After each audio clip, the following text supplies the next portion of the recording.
Siap, halo guys. Ya, halo guys, bertemu dengan Ade dari Vertical DG Max di booth Tex. Kenapa? Lihat di situ. Oke. Maaf ada gangguan teknis. Ternyata di vertikal dekat dengan toilet, makanya ada untuk nanyain toilet.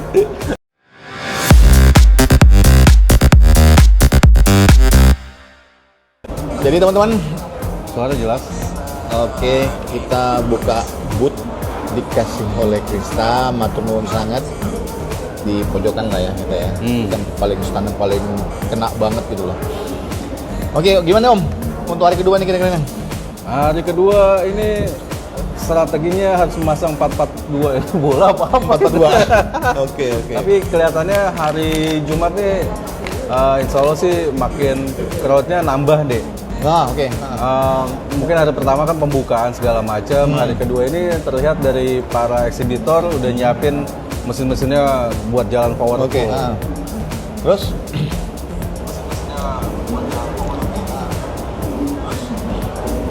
Handphonenya keren cuy. Mana ya? Nah, jadi di SP ini mungkin ada beberapa mesin yang akan ditampilkan, mungkin ada suatu hal yang baru juga dari beberapa vendor gitu kan. Termasuk saya juga include dalam SP ini untuk meramaikan Pak Ade. Jadi ada beberapa mesin-mesin yang kelihatannya vendor-vendor sudah siap ibaratnya. Ya dengan apa ya, tahun ini kan tahun menjelang buat pilpres segala macam. Nah, kebutuhan digital printing mungkin seiring promotion itu atau seiring event pilkada atau pemilihan presiden itu membutuhkan mesin-mesin powerful gitu loh. Iya teman-teman, jadi memang kebetulan hampir di 80% mereka pakai plotter semua ya. Yang dikeluarin. Kalau yang saya lihat sekeliling ini, jadi konsepnya adalah ya kalau plotter kita ngomong jadul banget itu. Jadi large format, ada indoor, outdoor gitu. Terus juga ada direct textile yang saya lihat. Terus juga direct textile on sublim kayak umbul-umbul segala macam di sini ditampilkan. Ada juga sistem yang single pass untuk packaging yang saya tampilkan. Yang di AGMX1 itu keperluannya untuk promotion itu sangat efektif sekali. Betul. Gitu. Oke, Om gini, sebelum kita lebih jauh ngomong ke apa aja sih yang dibawa di dalam si SPE 2023 SPE ini ya kan? Jadi ngomongin mesinnya Om dulu deh. Nah, oke. Boleh ya? Siap. Jadi mumpung ada pemimpin, jadi lagi bawa mesin yang andalannya itu loh, yang lagi viral di media sosial, DAG Max One gitu ya. Iya.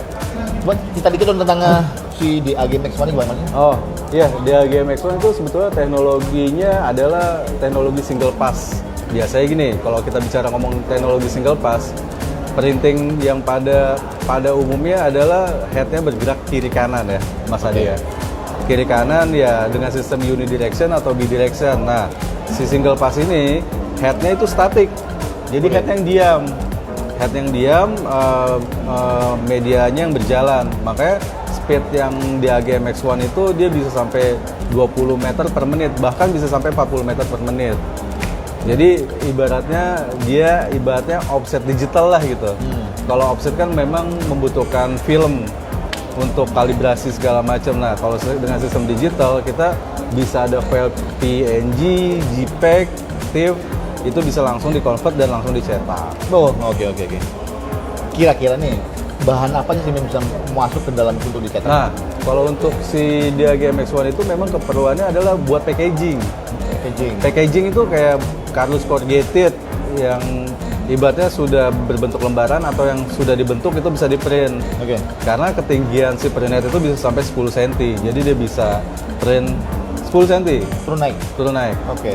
Nah, kelebihan lainnya adalah kita bisa print spoon bone itu kan non woven, bahannya itu non woven. Jadi untuk mencetak itu media seperti sebetulnya teknologi DTF bisa, tapi costly dan lama.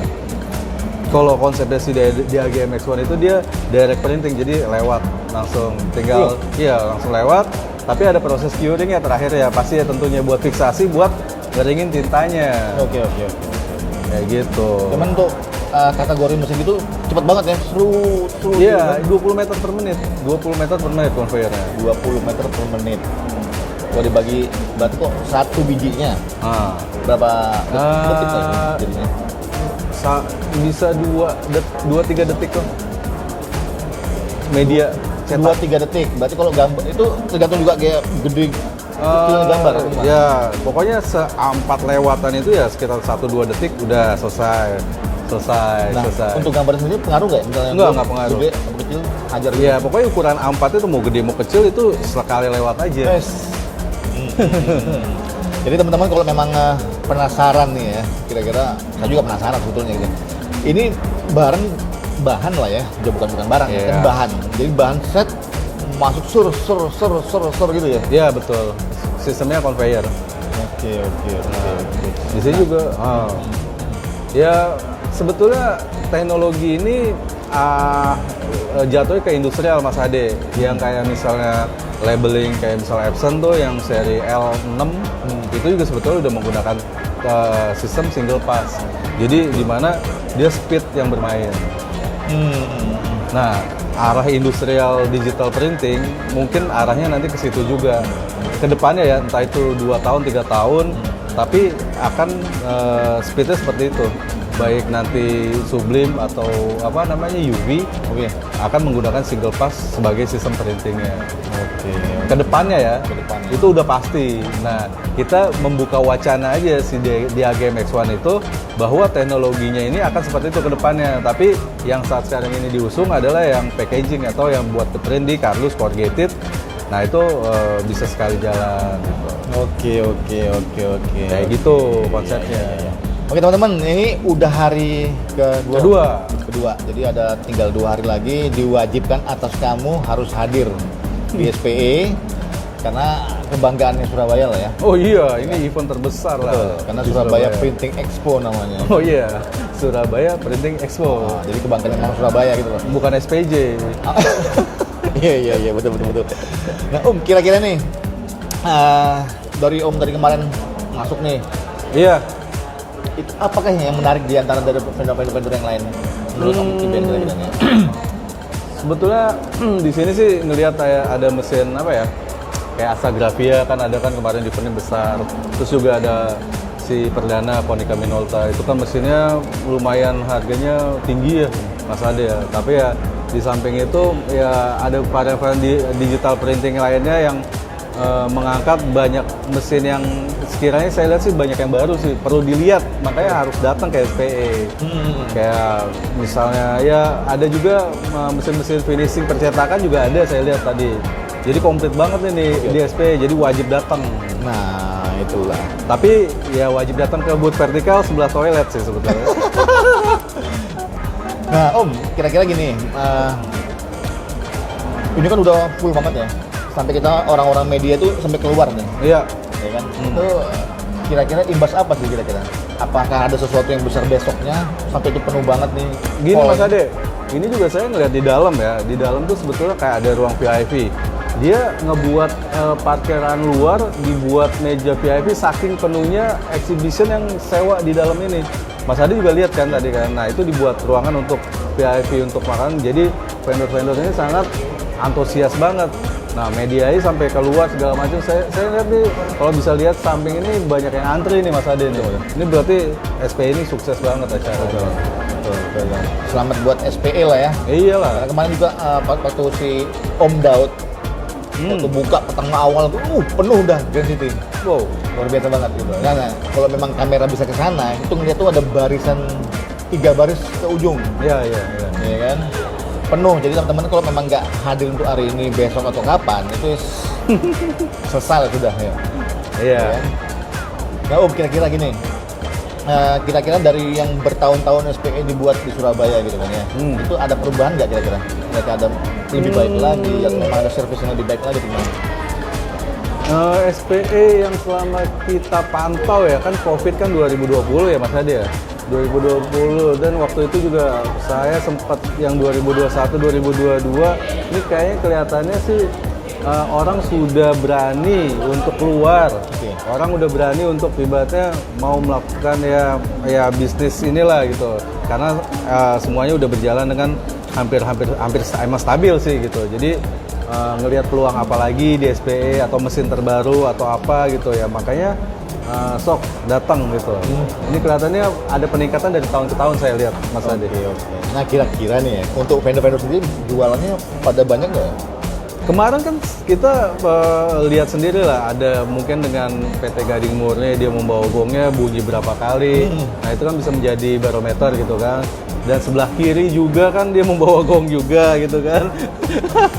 Nah saya lihat sekeliling tuh udah banyak ini sih yang sudah jualan gitu. Jadi hari pertama aja udah lumayan. Kita lihat nih hari kedua kan baru pertengahan ini kan. Maksudnya nanti tinggal sore kita lihat akumulasinya sepertinya akan rame sih. Oke. Ya tadi dari vertikal sendiri belum ada apa ya, bisikan-bisikan laku berapa ini vendor ini laku masih belum ada Mas. Masa sih? Belum ada. Oh, oke. Jadi memang agak lagi menyimpulkan kayak memang pada laku semua nih. Jadi memang tunggu hari atau gimana, tunggu hari keempat terakhir baru dikeluarin nih 30, 20, 15 gitu-gitu. Cuman kayaknya si Gading Murni 20 ya, ada ya? Kemarin sih dengarnya ya seperti itu. 20, terus aneka warna belum tahu. Aneka warna ada sold juga, cuman nominal nggak tahu berapa. Oke.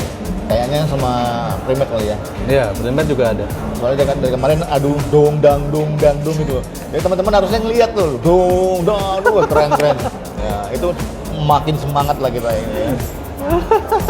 Om Ben. Ya. Nah, kira-kira nih balik lagi ke DAG MX1. tadi. Oke. Kita lagi di 2024 bakal ada kayak merchandise bakalan meledak juga nih, selain kaos ya, selain DTF dan kawan-kawan.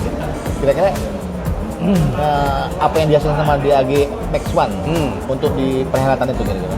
Nah, karena kan si DAG MX1 kan memang dia single pass, membutuhkan speed yang cepat, cost produksi yang relatif murah. Oke. Nah, berharap para pelaku digital printing bisa melirik mesin tersebut karena dengan cost-nya sangat murah banget Mas Ade. Nah, itu bisa masuk ke beberapa media ya, lebih ke kardus ataupun sponsor gitu. Dengan efektif dia bisa mengerjakan dan orderan bisa cepat selesai. Iya, mantap. Cuman memang ada beberapa selentingan nih ya.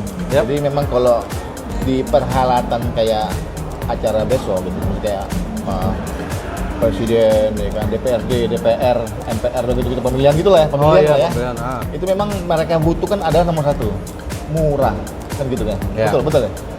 Bisa betul, bisa enggak, bisa saya jawab. Oke. Karena apa? Kalau kita ngomongin kumulatif atau kerjaan yang sangat besar, itu sebetulnya dananya sudah diplot dengan sekian, dan saya rasa ketika si vendor printing mendapatkan kerjaan itu mereka udah sunat 1, 2, 3 level. Sebetulnya tuh harganya tuh masuk Mas Ade. Nah. Cuman ya orang 1, orang 2, ketiga itu yang terkadang ngebuat cuannya itu menjadi lebih minim gitu. Banyakan kakinya kali ya? Banyakan kakinya, tapi kalau seandainya si pelaku printing itu bisa tembus ke A1 atau orang yang ini, saya rasa itu harganya bagus. Tapi terkadang yang terjadi di lapangan gitu, yang harga ini nggak masuk akal nih, ngerjain sampai jutaan pieces tapi harganya sekian gitu loh. Itu menjadi maksudnya bukan rahasia umum Mas Ade. Tapi ya orang-orang yang 1, 2, 3 tingkat itu yang ibaratnya yang udah motong marginnya. Jadi berpikir gini, ada nggak asosiasinya? Kumpulan yang bisa langsung ke A1 tadi, ngomong tadi kan daripada yang ribet, belum ada. Ya, itu bagus sih pertanyaannya. Maksudnya kayak sistem government kan LKPP atau semacam tender jadi terbuka gitu kan. Nah sekarang nggak ada sih yang mengatur sistem, ibaratnya ada orderan sekian, jadi dia bisa tahu platformnya kan, maksudnya nominal rate sekian. Ini digital printing ini bahkan asosiasinya aja saya lihat masih belum ada, tapi kalau komunitas saya lihat banyak, ada kopi, ada apa, tapi kalau asosiasi digital printing itu belum ada Mas Ade. Gitu ya. Jadi kita nggak bisa tahu, ya maksudnya untuk membarometer orderan sekian, ini vakumnya sekian gitu. Jadi belum ada untuk asosiasi digital printing. Ya, saya juga belum paham juga antara bagaimana cara permainannya kayak gitu ya. Cuman apakah yang punya project datangin semua satu-satu printing atau gimana sih? Iya, biasanya begitu. Mereka dengan harga kemarin sebagai case ya, baju partai itu tembus misalnya 3 juta pieces. Dengan harga mereka minta 95.000 per lusin itu 12. Kalau kita bagi 95.000 bagi 12 itu satu piecesnya 7.900. Apakah make sense? Gitu kan. Sedangkan mungkin orderannya sebetulnya satu pieces itu kenanya 11.000 atau 12.000. Nah, itu udah dipotong berapa orang. Oke. Serem juga ternyata. Oke. Berarti butuh tadi lah ya, butuh apa ya, penengah itu gimana sih namanya itu? Iya, bukan penengah sih ya, maksud barometer sekiranya ini orderan sekian, ini make sense-nya harga sekian gitu. Dan sekarang juga kan terjadi kayak semacam perang harga gitu. Ini sebetulnya udah dari dulu sih Mas Ade, zaman mesin outdoor lah gitu. Kita lihatlah di timur atau di daerah Jakarta yang tadinya harganya bagus, flexi banner sekitar ya 35.000 per meter, bisa turun lagi segala macam sampai ada yang pasang harga grade yang paling bawah. Dan ini terulang lagi di era DTF. Oke. DTF yang tadi 100 ribuan, orang udah pada pasang 125, 100.000, 90.000, bahkan sampai saat sekarang ini ada yang 35.000 ya dengar-dengar ya. Itu sedangkan kalau dilihat dari costing aja sebetulnya masih ada margin, tapi nggak make sense untuk pemain baru tuh masuk untuk mengikuti itu, apalagi yang notabene baru bermulai usaha. Itu ini yang menjadi siklus ini tidak sehat. Sedangkan harga jual itu harusnya bisa dijaga. Memang semuanya kan perlu jualan, tapi kan kalau kita melihat kan kita kan nggak hidup sendiri gitu. Maksudnya kan harus merata dengan ada barometer harga jual yang fix atau harga jual ada batas bawah batas. Ini kelihatannya kayak terjun bebas kayak gitu Mas Ade. Oke. Kayaknya dari pertama kali saya juga nggak paham ya, pertama kali DTF hadir gitu ya. Itu kan harganya bagus banget ya. Iya. Iya, hype banget sih. Nah, terus dengan jangka yang belum setahun atau 2 tahun. Iya, sangat-sangat ya setahun lah. Cuman apa ya terjadi yang apa ya mesin DTF ini hype karena dia bisa transfer ke banyak media, baik kartun, baik benda-benda regrade atau dimanapun dia bisa transfer. Dengan kemudahan usaha itu mereka para pelaku usaha digital ini bisa copy paste untuk usaha tersebut. Tapi untuk apa ya namanya ya itu harga-harga itu yang nggak bisa diimbangin, maksudnya jual per meter dengan maklonnya sekian terlalu drop, terlalu drastis gitu.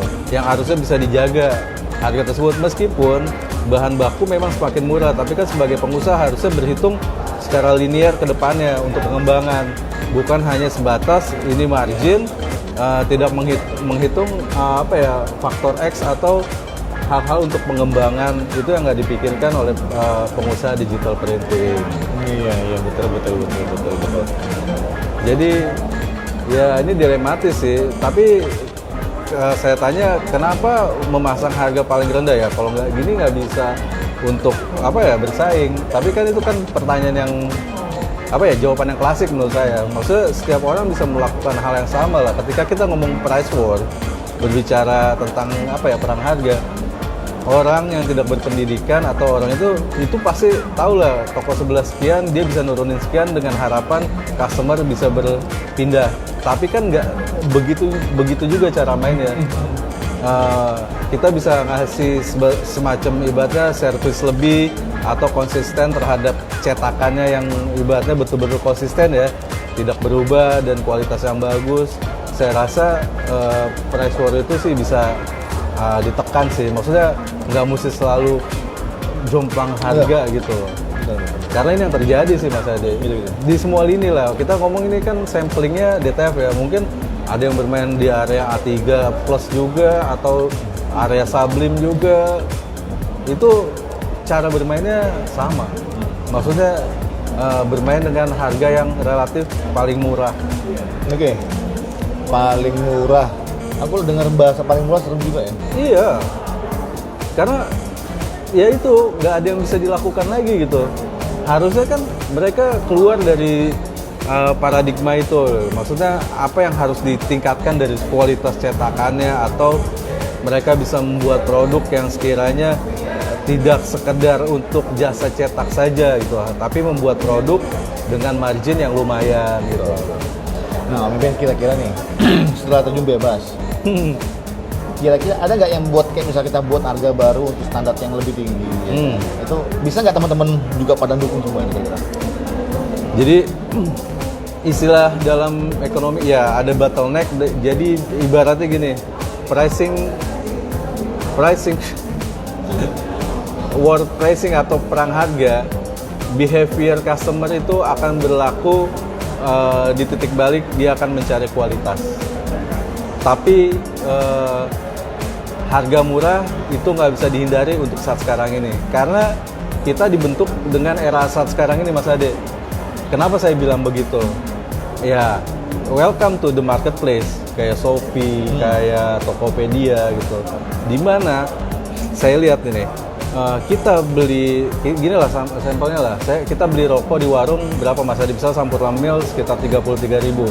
Sedangkan si marketplace sendiri itu bisa langsung dapat dari distributornya dengan harga yang gila, dan dia bisa jual ke end user dengan harga yang ngerti gak maksud saya? Iya.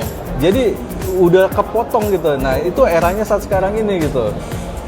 Oke. Mana mungkin kita bersaing dengan, ya kalau enggak kita melihatkan suatu add value lebih, nggak bakalan bisa terjadi karena persaingan sangat-sangat ketat. Serem ya? Serem. Oke.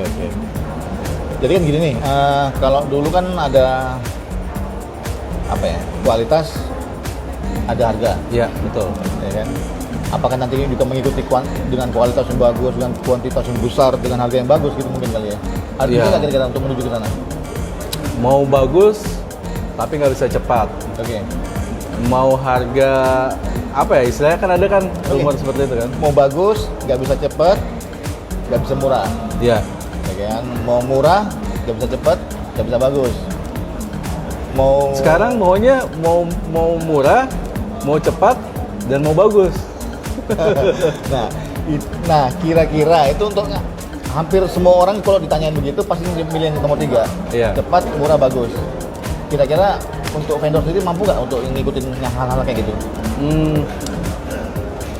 Kalau bisa saya rubah kata-kata aja murah sih, itu masih masuk akal ya Mas Ade. Maksudnya harga yang qualified atau harga yang apalah gitu loh, nggak murah, tapi ya dengan proses yang mutu yang dijaga gitu. Itu make sense. Tapi ya kalau misalnya murah, bagus, cepat, saya rasa berapa sekian persen lah untuk ibaratnya orang bisa seperti itu gitu loh. Oke. Kadang-kadang dapat murahnya, dapat cepatnya, bagusnya belum tentu. Iya. Karena kalau udah mulai bagus, ya pasti bahannya mahal. Ya, logikanya ke situ. Gitu kan? Betul. Tapi memang orang-orang menuju ke sana semua gitu loh. Nah, akhirnya mungkin kayak pemimpin nih, vendor nih bagian untuk menyikapinya kayak gitulah. Memang pasarnya memang gitu semua sebenarnya nantinya. Iya. Ngarah gitu. Custom kan kita juga nggak bisa ngerem behavior customer gitu. Maksudnya customer yang menentukan pilihan. Customer, di mana dia butuh waktu yang sangat, ibaratnya dia butuh cepat. Nah, kita harus mengakomodir itu. Mengakomodir itu ya istilahnya nggak mungkin lah kalau misalnya punya satu mesin, harus punya 2 mesin untuk menampung atau menampung kapasitas orderan yang servicesnya harus dijaga gitu Mas Ade. Kuncinya di situ. Tapi kalau misalnya dijor-joran satu mesin yang mereka harus melakukan services time segala macam, itu saya rasa pasti bakal keteteran juga. Oke, teman-teman, seru banget ya. Jadi udah jam 2 di SPE. Hampir jam 2 nih. Hampir jam 2, 13.46. Nah, jam 2. Jadi teman-teman harus cepat merapat gitu loh. Iya. Ini kan 2, 3, 4, 5, 6, 7, 8 nih. Iya. Gitu kan? Soalnya banyak vendor yang melakukan ini nih, maksudnya promo dengan diskon yang menarik pas Betul, tadi saya lihat. Nah, Gading murni, aneka, primer semua. Lengkap. semuanya lengkap di Lengkap. sini. Cewek juga ya? Cewek juga. Cewek juga lah. Pulukannya lagi heboh-hebohnya ya kan? Ya, tapi ya jangan sampai nanti dicari orang yang belum diliput gitu. Oh iya. Iya kan? Iya, Ya mungkin iya. ada teman-teman juga kan sekarang berperilaku ibaratnya ya kayak rumor di apa namanya KMDPI gitu kan. Ya kadang ya itu juga harus safety untuk bertransaksi Mas Ade. Oke, Kadang ngelihat ada orang yang jual murah gitu. Cuman ya saya juga nggak tahu nih ada case di KMDPI yang notabene mungkin orang lama gitu kan. Ya terkadang juga ada yang melakukan ini apa namanya biodata mereka dihack atau apa di copy paste gitu dengan ada juga gitu. Tapi ya buat teman-teman kalau bertransaksi di media online ya harus hati-hati gitu. Mas Ade. Betul. Soalnya jangan ngelihat murahnya aja, kalau bisa ya apa ya secara ya datang langsung atau gimana gitu. Ini mungkin karena kenal orangnya, trust, tapi kan orang kan bisa Nah, berubah gitu loh. jadi mungkin gini ya teman-teman. Jadi siapa sih yang nggak tergiur dengan murah gitu? Ya. Ya kan? Apalagi misalnya orang yang kenal dapat murah pulang, udah langsung deh pulang kan. Ya. Cuman apa ya? Susah sih ngomong gitu ya. Jadi mendingan lihat pameran langsung tuh kan tuh. rugi kalau nggak datang. Jadi lihat mesinnya secara performance-nya apa ketemuin salesnya minta diskon khusus udah trust kan beli mesin juga puas. Betul. Oke teman-teman, cukup sekian dulu ngobrol-ngobrol kita ya. Ya. Ya kan untuk jam 2 ini, jadi harus hadir di sini gitu loh. Siap, ditunggu. Iyalah. Nih ke booth vertikal juga nih, heboh nih. Waduh. Jadi kita akan buat podcast terus. Keramaian di mana-mana sini kita buat heboh, kita bakar terus pokoknya ya. Ya kan. Oke Om Iben, matur nuwun sangat. Siap. Sudah hadir di booth-nya Vertikal Digimax, yang sebelah juga booth-nya Pregraphic, sebelah lagi Premedia, sebelumnya Prepack juga ada PPGI gitu loh. Itu kita berlima lagi dukung SPE di Surabaya. Oke. Ya kan? Oke. See you guys. Terima kasih sudah menonton dan harus hadir di SPE 2023. Sukses buat Vertikal Digimax di event SPE 2023. Top. Oke men, sudah.